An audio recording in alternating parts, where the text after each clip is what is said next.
Every financial influencer, every retirement calculator, every well-meaning family member is telling you the same thing. Invest everything. Stay fully invested. Never let money sit idle. The second cash touches your account, it should be moving somewhere. Index funds, ETFs, real estate, anything that earns a return. Holding cash is treated like a character flaw, like you're too scared, too uninformed, or too passive to put your money to work. And here's the thing, they're not entirely wrong. Inflation is real. Opportunity cost is real. $1 sitting in a checking account earning nothing is technically losing ground every single year. The math on that is not complicated. But the math they're not showing you, that's a different conversation entirely. Because the people who actually build lasting financial power, not impressive spreadsheets, not high net worth on paper, but real, tangible, I can do whatever I want power, they almost universally keep more cash than any financial advisor would recommend. And they do it on purpose, not out of fear, not because they don't understand compounding, because they understand something the standard advice completely ignores.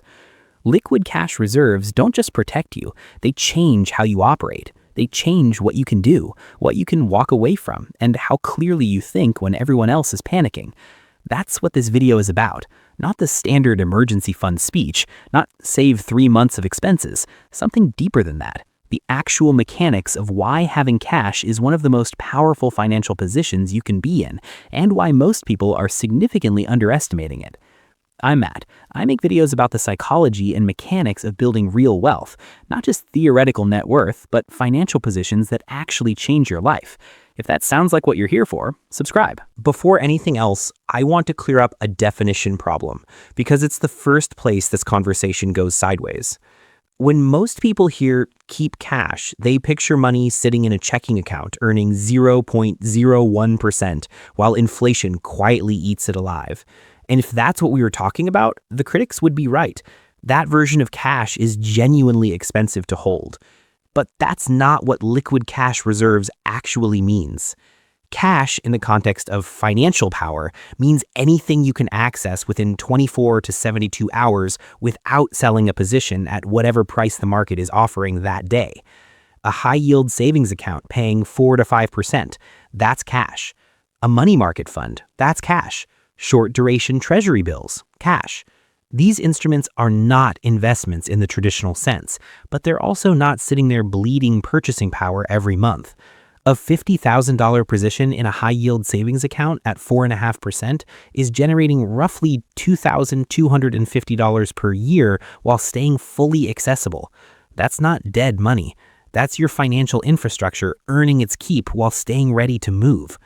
This distinction matters enormously because the entire "you're losing to inflation" argument assumes you're holding cash in the most inefficient way possible.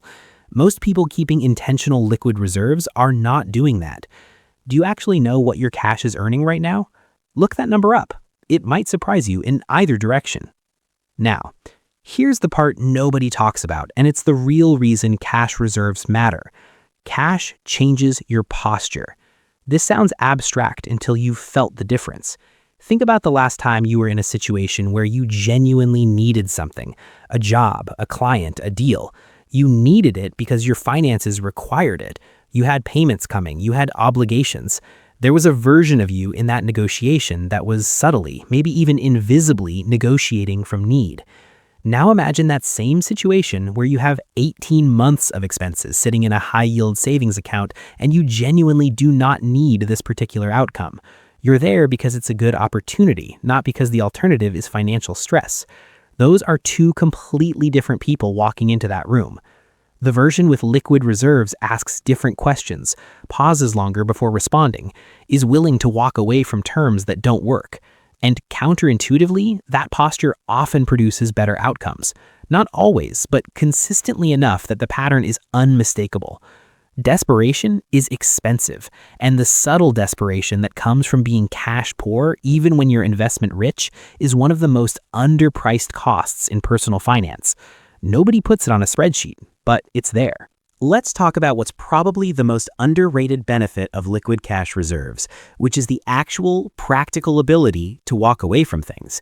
Think about what 2 years of living expenses held in accessible cash actually does to your daily life. That boss who's been making your Mondays miserable for 3 years, suddenly the calculation changes.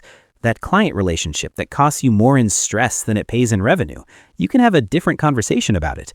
That business arrangement where the terms have quietly shifted against you over time, you have leverage now that you didn't have before. Most people don't stay in bad situations because they want to.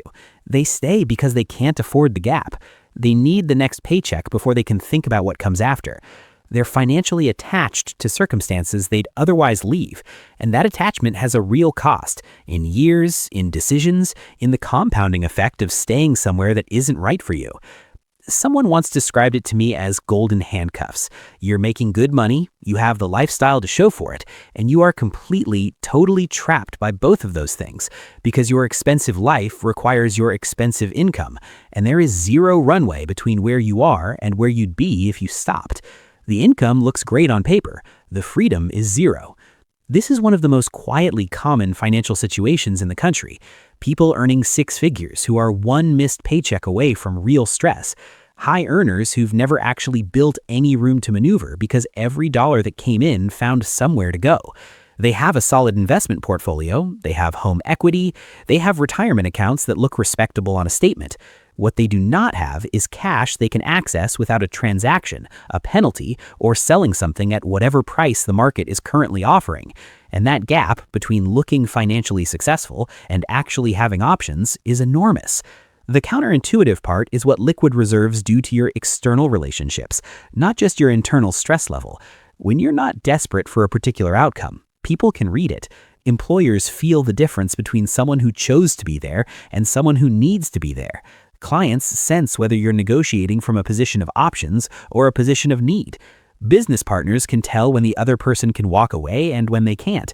The dynamics shift, and they shift in your favor, not because you've become more impressive, but because you've become less predictable, less easy to pressure, less likely to accept terms that aren't right because the alternative is worse. That's a form of financial power that doesn't appear anywhere on a net worth statement, but it's real, and it compounds over time, and it starts with liquidity. Cash reserves break that mechanism.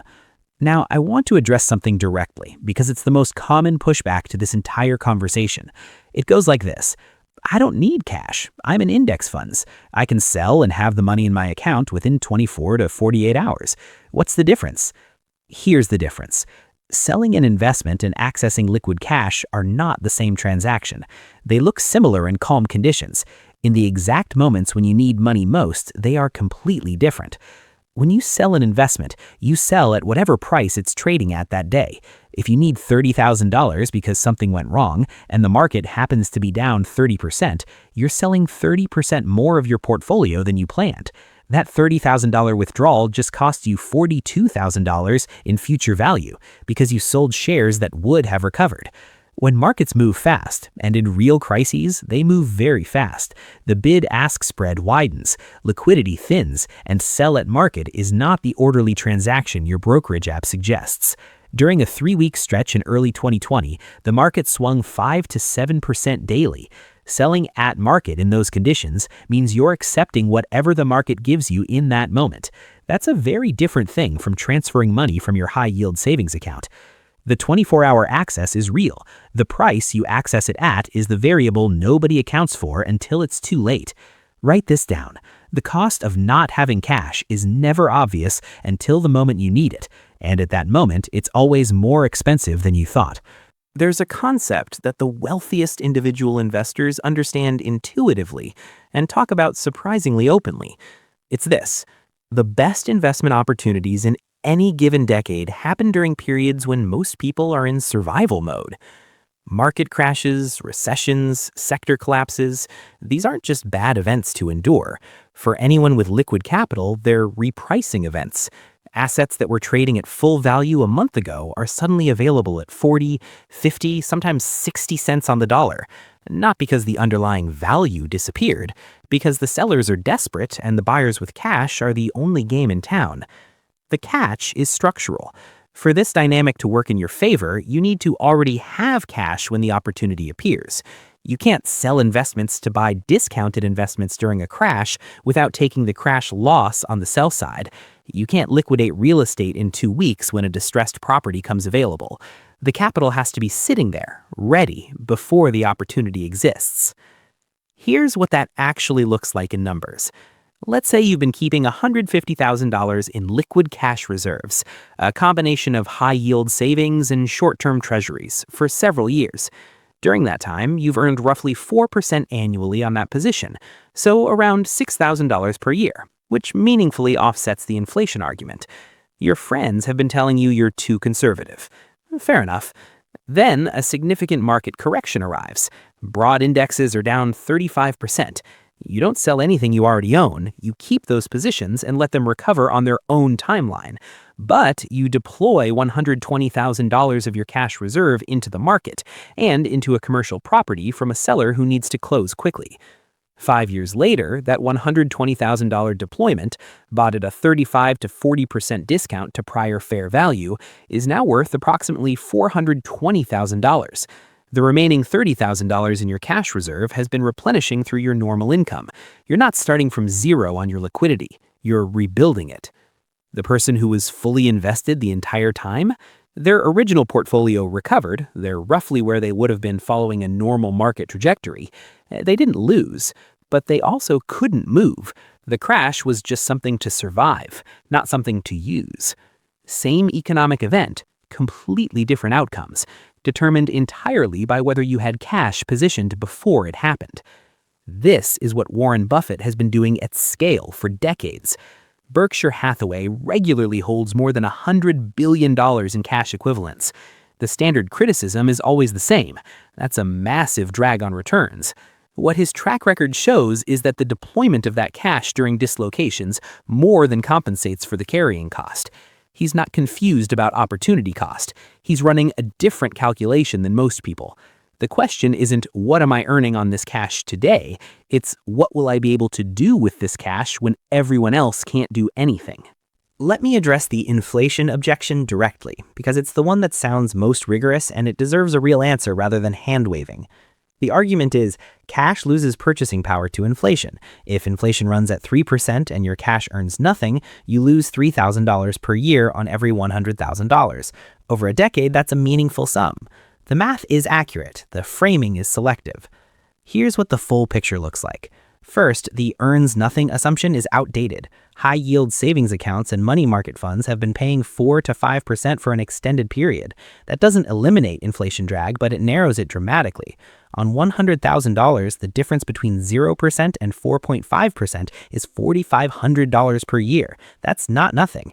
Run that over a decade with compounding, and the gap between cash earns nothing and cash earns 4.5% is enormous. So the first step is making sure your liquid reserves are actually in instruments that earn something. If they're not, that's a fixable problem, not an inherent feature of holding cash. Second, and this is the one nobody models, being fully invested has its own costs that don't show up in the return figures. There's forced selling. If you have no liquid reserves and an emergency requires $25,000, you sell investments at whatever price exists that day. If your portfolio is down 25% when that emergency arrives, and emergencies and market downturns have a frustrating tendency to arrive together, you've permanently lost the recovery value on those shares. That $25,000 withdrawal cost you substantially more than $25,000 in long-run terms. Model that honestly, and the inflation argument against cash looks much weaker. There's decision quality. Investors who are cash poor make measurably worse decisions during volatility. They can excel. They chase recovery plays. They make changes based on anxiety rather than analysis. This is well documented, and the cost is real. Investors with adequate liquid reserves can watch a 30% portfolio decline with relative calm because they know their actual financial life, their ability to pay rent, handle emergencies, cover their obligations, is not dependent on that portfolio's current value. That calm is not just psychological comfort, it directly affects the quality of every financial decision they make for as long as the volatility lasts. There's also a subtler cost that almost never gets calculated. When you're cash poor and investment rich, every major market movement feels like a personal crisis requiring a response. You check your balance more, you read more alarming headlines, you have more conversations about whether to make a change. Each of those moments is a small tax on your attention and a small increase in the probability you do something you'll regret. The research on investor behavior is fairly consistent here. The investors who underperform their own funds the most are the ones who make the most adjustments during volatility, and volatility hits cash-poor investors harder psychologically, even when their investment positions are identical to someone with adequate reserves. The difference is not the portfolio, it's whether your financial survival is riding on the portfolio's short-term performance. Adequate liquid reserves take that question off the table entirely. You know your daily life is funded. The investment portfolio can do what it needs to do over time without your anxiety getting involved. Now, the practical question, how much cash should you actually hold? The answer depends on your life stage, and this is where the standard advice fails almost everyone because it gives a single number regardless of circumstances. If you're early in your career with a stable income, low obligations, and decades of runway ahead, a smaller cash reserve, 6 months of expenses plus a modest opportunity fund is probably appropriate. You have time to recover from being wrong, and the growth potential of your investments is genuinely high. If you're mid-career, managing significant fixed costs with dependents and a lifestyle that requires your income to maintain, 2 years of expenses in liquid reserves is not conservative, it's rational. That's the number that gives you actual walkaway power, actual negotiating leverage, actual freedom to make the job change or business decision you've been putting off. If you're within 10 years of retirement, the calculus shifts again. The sequence of returns risk, the danger of a major market decline right at the point you start drawing down, is the single largest financial risk you face. Holding 3 to 4 years of expenses in cash equivalents at that stage isn't fear, it's the correct structural decision. A cash buffer means you never have to sell equities at a loss to fund your living expenses because the market chose an inconvenient moment to correct. The right number is not universal, but it's almost always higher than your financial advisor is comfortable recommending because their incentive is to have your money invested with them, not sitting in a high-yield savings account you opened yourself. Here's the shift that actually matters, and it's not really about money. The financial advice ecosystem is built around maximizing a number: higher returns, lower fees, maximum compounding. Get the spreadsheet as large as possible by the time you stop working. That's the optimization target, and everything else gets subordinated to it, including your ability to change your mind, your capacity to act when opportunities appear, your psychological state during the years you're supposed to be building. Liquid cash reserves are the one financial instrument that doesn't optimize the spreadsheet. They optimize the life. They give you the ability to say no, to wait, to move when the moment is right rather than when your circumstances allow. They change the decisions you make about your career, your business relationships, your investments, not because they earn a spectacular return, but because they remove the pressure that makes those decisions worse. The people I've watched make genuinely good financial decisions over time, not lucky ones, not one spectacular bet that worked out, but consistently good decisions across a decade, almost all have this in common: they're never desperate. Not because they're wealthy in some abstract sense, but because their liquidity gives them options at any given moment. And options, it turns out, are worth more than any asset class. Is this strategy right for everyone? No. If you're carrying high-interest debt, that comes first. If you're in an early accumulation phase with a very long horizon and stable income, a different balance makes sense. The math of your specific situation matters. But if you've been following the standard advice, stay fully invested, maximize returns, keep only 3 months in savings, and something about your financial life still feels tighter than the numbers suggest it should, this might be exactly what's missing. Not more investments, not a better allocation, a bigger cash position in something that actually earns that you're not touching until you need to, either for an emergency or for an opportunity. Because here's the thing about financial power. It doesn't come from having the best performing portfolio. It comes from having options when other people don't. And options require cash. What would you actually do differently if you had 2 years of expenses in liquid reserves right now? Sit with that question. Because most people, when they actually answer it honestly, realize the list is longer than they expected. The job conversation they've been avoiding. The client they'd let go. The business idea they keep shelving because the timing never feels right.